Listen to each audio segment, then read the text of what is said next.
You will hear a number of different recordings, and you have to answer questions on what you hear. There'll be time for you to read instructions and questions. And you have a chance to check your work. All the recordings will be played only once. The test is in 4 sections. At the end of the test, you will be given 10 minutes to transfer your answers to an answer sheet. Now turn to Section 1. Section 1. You will hear a phone conversation of a man ordering items from a library. First, you have some time to look at questions 1 to 3.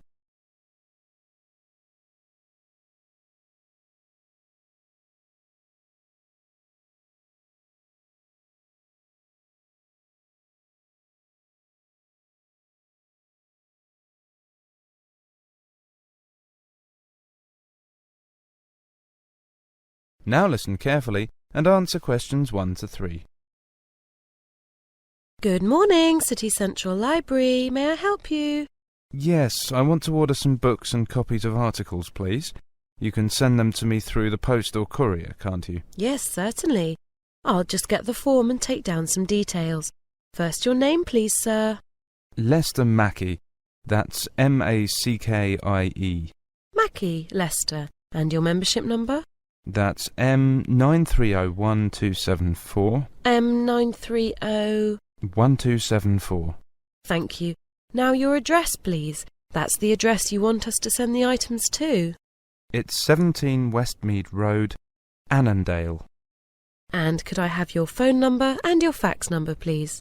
Yes, the fax number is 863 5923. 863 5923. That's correct. The daytime phone number is 02579 6363, and after 5 p.m. it's 579 1857. Before you hear the rest of the conversation, you have some time to look at questions 4 to 6.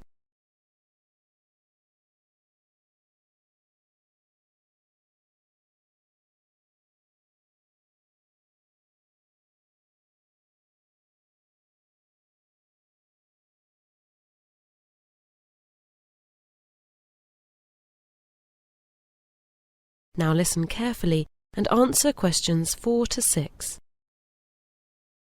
Now, may I ask why you'll be needing the books? I'm sorry about this, but we have to have this information whenever we send books out from a telephone request. No problem. I'm preparing a short article for the Environment Watch section of the local newspaper. We're quite concerned about the problems we're facing here now, especially since we've been getting so many tourists in the district. Oh, I know. I'm so glad someone's doing something about publicising the problem. Now, how long can I keep the books for? Well, as you know, our normal loan period is 3 weeks with a 2-week extension over the phone. However, in cases where we send books out by post, we allow a longer initial loan period to allow for the delivery time. So you may have the books for 6 weeks from the date of postage. But I'm afraid the 2-week extension won't apply then. However, you would be able to renew them by bringing them in for stamping, provided no one else has a reserve on them. I should think the normal period would be enough. Now, how do you prefer the postage and photocopy fees to be paid? We accept both cash and credit card, but it will be such a small sum it might be more convenient to send us a money order. Would it be all right if I left it until I come in next time and just pay cash then? Of course, there's no problem with that at all. Before you hear the rest of the conversation, you have some time to look at questions 7 to 10.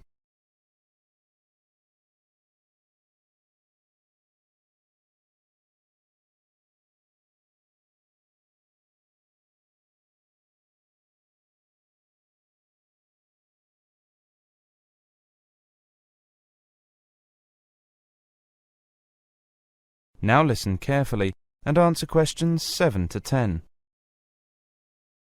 Shall I tell you the articles I want copied first? Good, I've got all that down.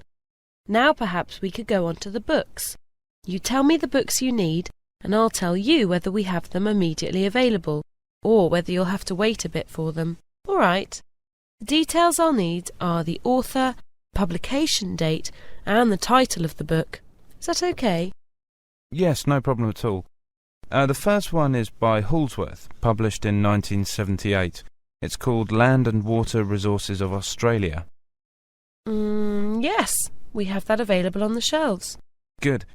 Now, the next two are both government publications. The first one is rather old, published in 1984. That's Land Degradation in Australia. But the second one is more recent. That's Coastal Zone Inquiry Report from 1993. I'm afraid we don't have the first one. We'll have to get that from the government archives for you. But the second one, the later one, has just come in, so I'll put that aside for you. Wonderful. Now, there are three more. Two rather old books, but they're standard works, so you probably have them. Environmental Law by Fisher and Environmental Chemistry by Raiswell. They were both published in 1980. Yes, we do have both those texts. Environmental law should be on the shelf, but environmental chemistry is out on loan at the moment. I'll put that on reserve for you. Right. And the last one is The Environment Impact of Travel and Tourism by M. Burns and Associates, 1989. Burns, No, I'm sorry, we don't have that. I'll have to use the interlibrary loan service and get it in for you. Oh, how long is that likely to take? Well, it really depends where we can get it.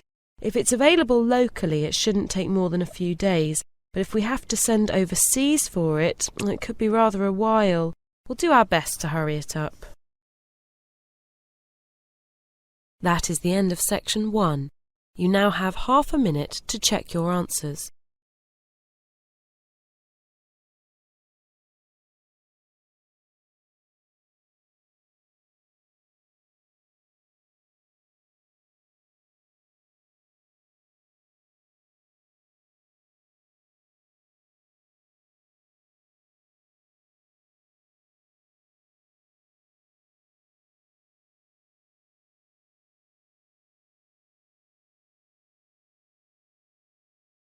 Now turn to Section 2. Section 2. You will hear a lecture about the changes of the labour market. First, you have some time to look at questions 11 to 16.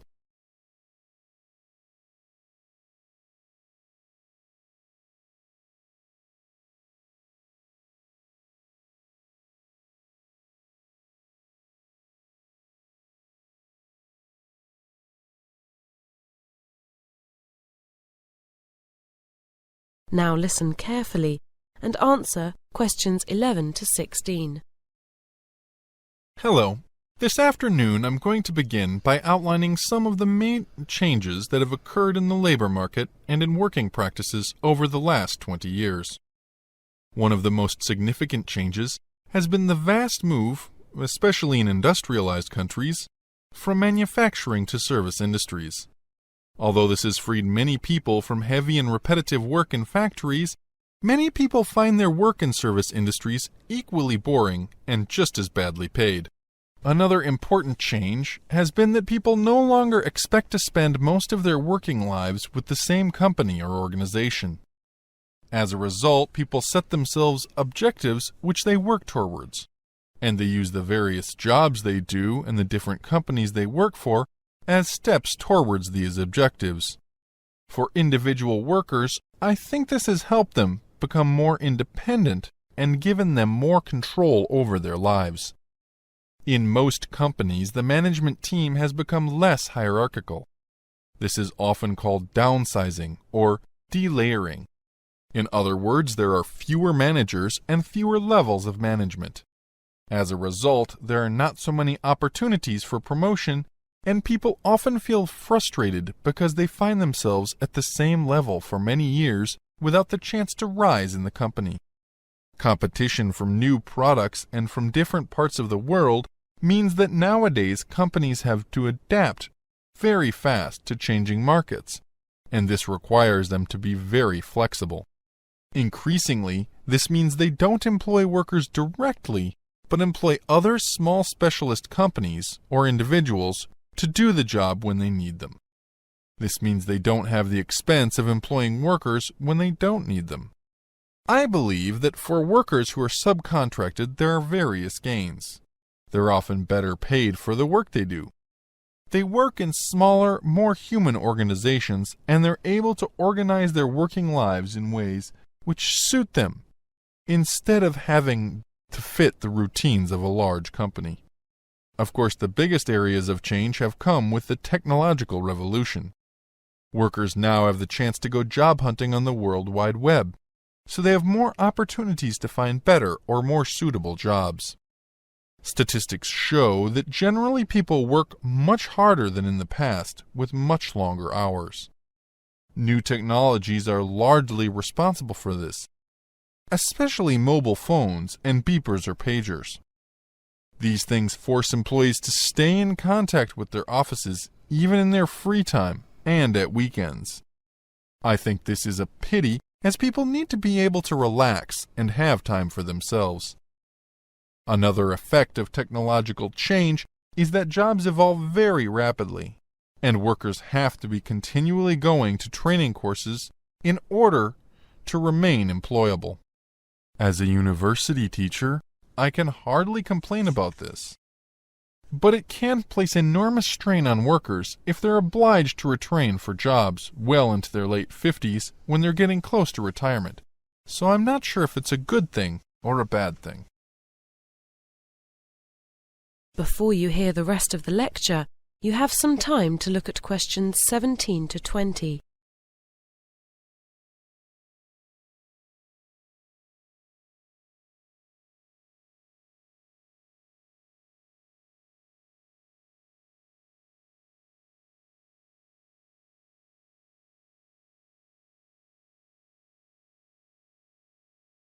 Now listen carefully and answer questions 17 to 20.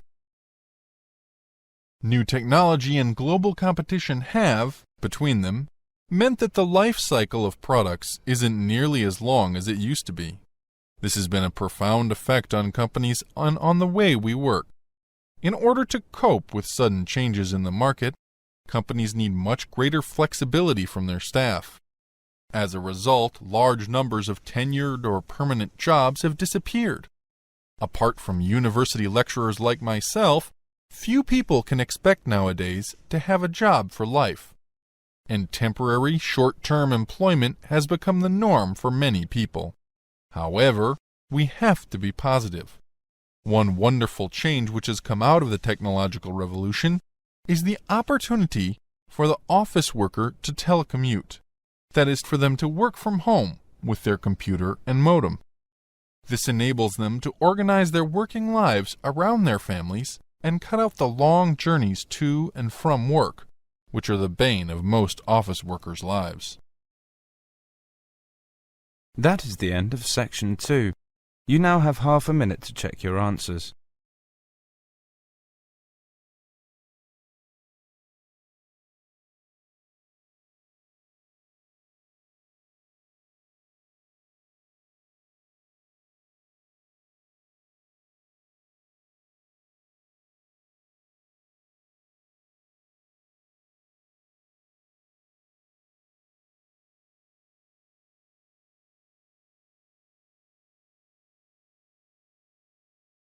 Now turn to section 3. Section 3. You will hear 3 psychology students discussing some project work they have been doing for a seminar on intelligence. First, you have some time to look at questions 21 to 27.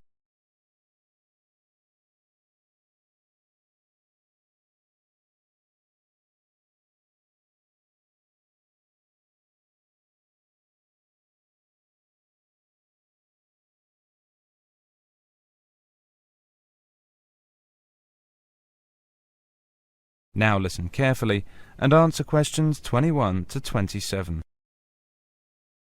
Hi Martin, hi Maria. How are you getting on with your project? You've got to give the seminar on Friday, haven't you? Hi Farouk, we're getting on fine. It's just so interesting. Do you want to hear about it? Well, I've got 10 minutes before my next lecture, so why not? Let's hear it. Great. And it'll help us sort out who said what, won't it, Martin? That's right. You know, what we've been looking at is research done by a number of psychologists from different parts of the world on intelligence quotients. How they've been rising over the last 50 years. Really? Yes. Some psychologists have measured increases in intelligence of up to 25 points in one generation. Amazing. What's causing us all to get cleverer? There's a political scientist from New Zealand called James Flynn. Well, he's a pioneer in this field, and he's found that people perform the visuospatial tasks in intelligent tests much better than they did 50 years ago. Partly he puts this down to people playing with their PCs and watching TV, things like that. What about diet? Does that have anything to do with it? Perhaps. Robert Howard, a Sydney psychologist, thinks that it does. Just as eating better has made children taller, their average intelligence has also risen.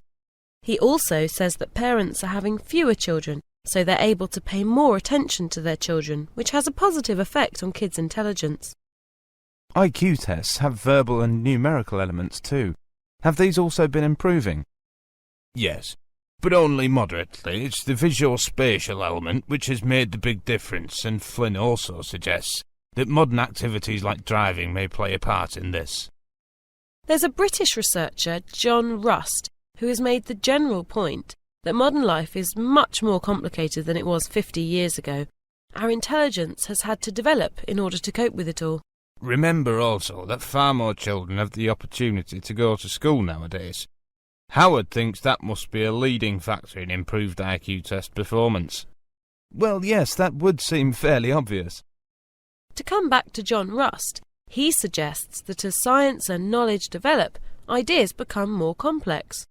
Well, the people who produce these ideas, the Einsteins and Hawkings, are obviously highly intelligent people, but, he says, ordinary people's intelligence has also had to develop to cope with these new theories. Before you hear the rest of the discussion, you have some time to look at questions 28 to 30.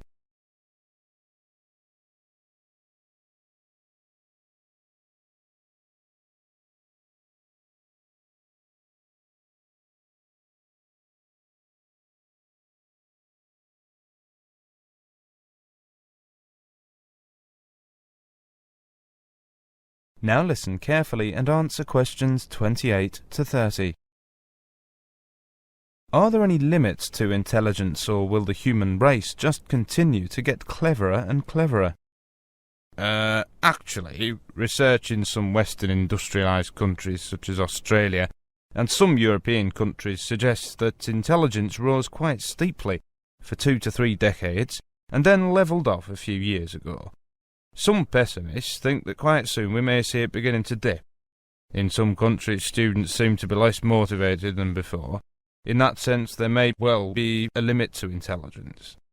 On the other hand, this rise in intelligence started to happen some years later in East Asian countries, the so-called Asian tigers, and it still hasn't levelled off. Is higher intelligence what has caused exam results to improve here in Britain, do you think? Well, that's a rather political question, so it depends on who you ask. But you must remember that 30 years ago only about 5% of school leavers here went on to university. But there's been a vast expansion of the university system, and nowadays about 30% of young people get a higher education. So I guess exams must have been getting easier for all those people to get in. That is the end of section 3. You now have half a minute to check your answers.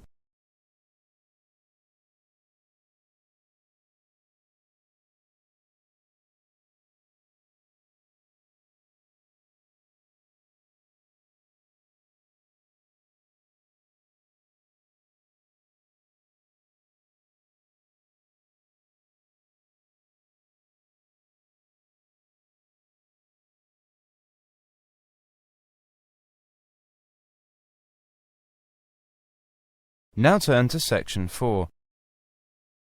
Section 4. You will hear a woman giving a lecture to a group of business students on subject of motivation at work. First, you have some time to look at questions 31 to 32.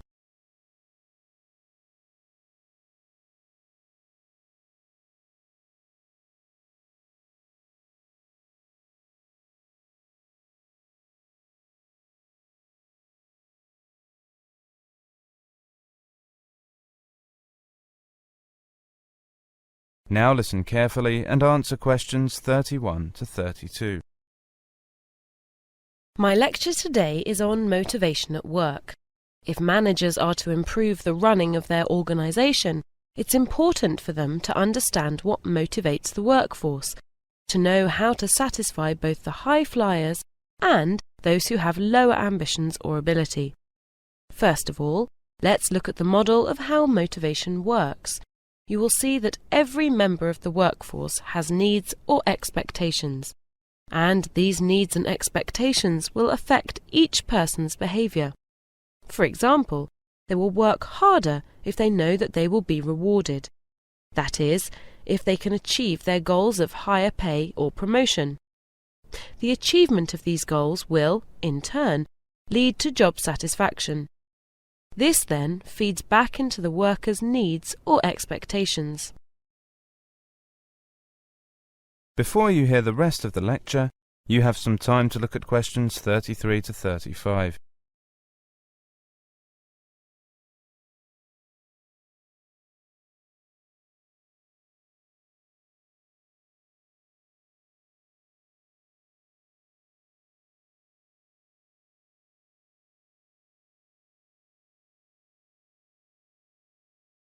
Now listen carefully and answer questions 33 to 35. Over the years, the development of different theories of management and different approaches to organisation has affected the way we view motivation. In the 19th century, the writer Frederick Taylor put forward the theory that workers were only interested in making money. In contrast, in the early 20th century, researchers found that people went to work to satisfy a range of different needs, and not simply for financial reward. One need in particular was emphasised, the social need. An early study done on a coal mining company, for instance, showed that people generally were happier and worked more productively if they were able to work in teams. Before you hear the rest of the lecture, you have some time to look at questions 36 to 37.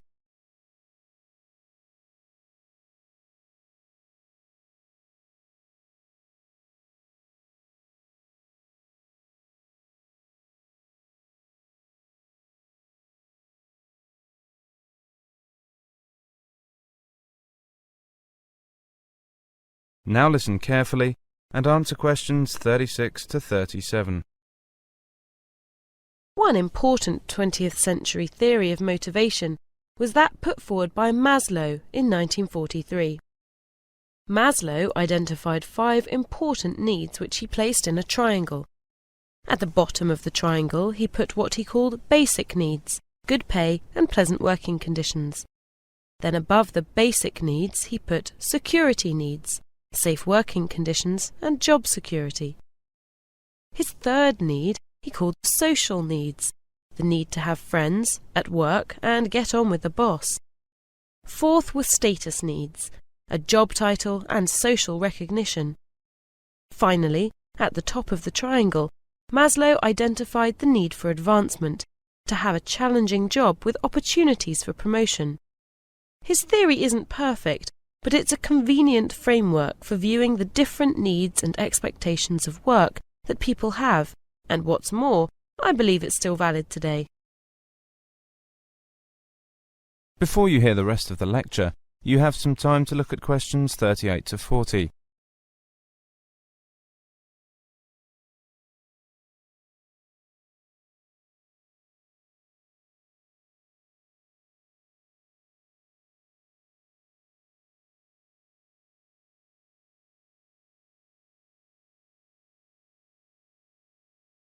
Now listen carefully and answer questions 38 to 40.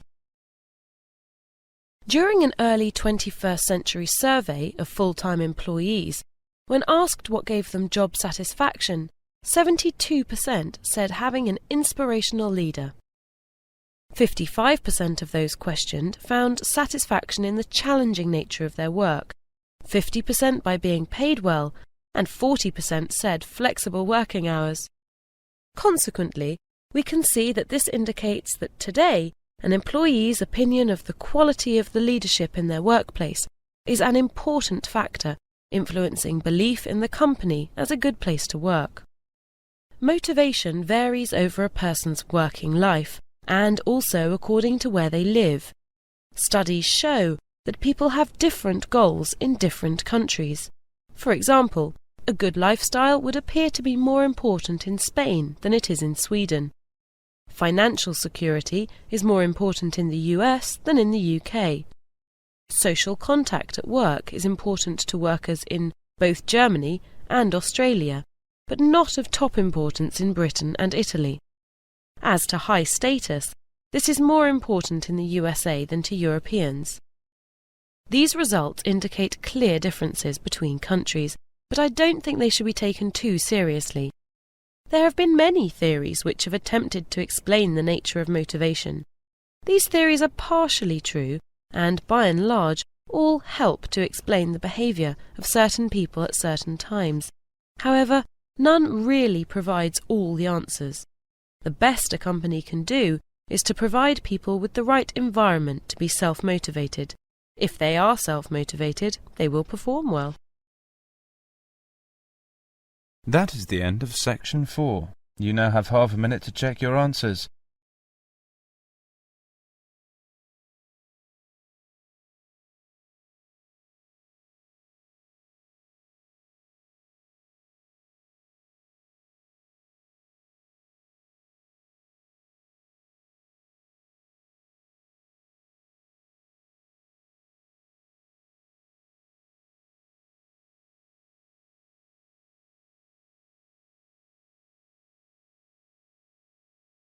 That is the end of listening test, the IELTS test. You now have 10 minutes to transfer your answers to the listening answer sheet.